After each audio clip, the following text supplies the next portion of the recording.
Special और मैं हूं आपके साथ राहुल सिन्हा। आपको बीएसएफ के कार्यक्रम में ले चलते हैं जहां अमित शाह संबोधित कर रहे हैं। पर भी पाकिस्तान के सिविलियन स्थानों पर हमला नहीं किया था। ऑपरेशन सिंदूर और उसके बाद की घटनाओं के कारण आज पाकिस्तान पूर्णतः एक्सपोज हो चुका है कि भारत में जो टेररिज्म है वो पाक स्पॉन्सर है।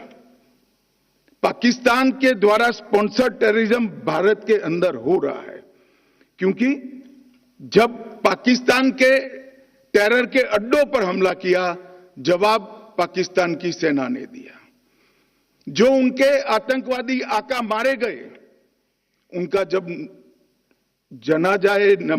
नमाजे जनाजा जब हो रहा था, पूरी दुनिया ने देखा पाक सेना के आला अफसर इनके कॉफिन को कंधा भी दे रहे थे और वहां नमाज पढ़ने के लिए उपस्थित भी थे। एक प्रकार से अब तक पाकिस्तान जो डिनाई कर रहा था, वो आज दुनिया के सामने ऑपरेशन सिंदूर के बाद पूर्णतया एक्सपोज हो चुका है कि भारत में टेररिज्म पाक स्पॉन्सर टेररिज्म है। इसमें अब दुनिया में किसी को शंका नहीं रही है।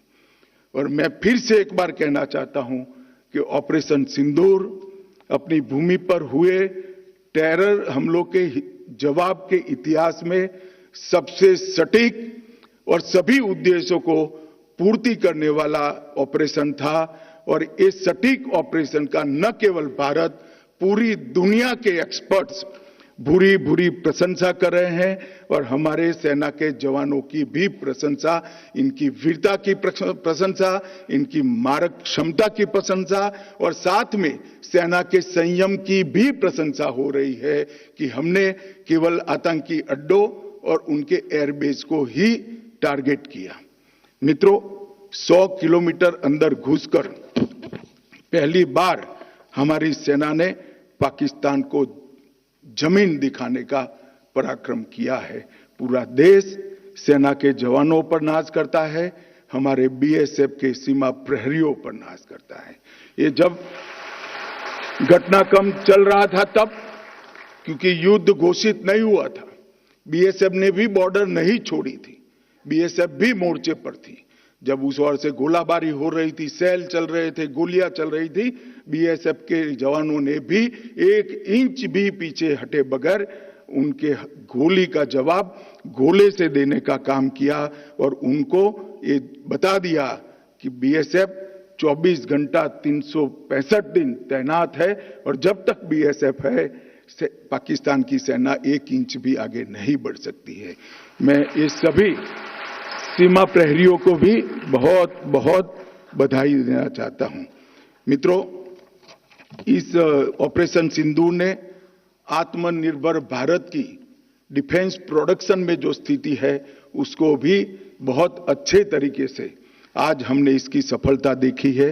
और मैं मानता हूं कि आने वाले दिनों में मोदी जी के नेतृत्व में ये अभियान और चलेगा और हम आत्मनिर्भरता की ओर आगे बढ़ते चलेंगे। ऑपरेशन सिंदूर में बीएसएफ के मोहम्मद इम्तियाज अहमद और दीपक चिंगाखम ने मातृभूमि की रक्षा करते हुए सर्वोच्च बलिदान दिया। सेना के भी जवानों का बलिदान हुआ है।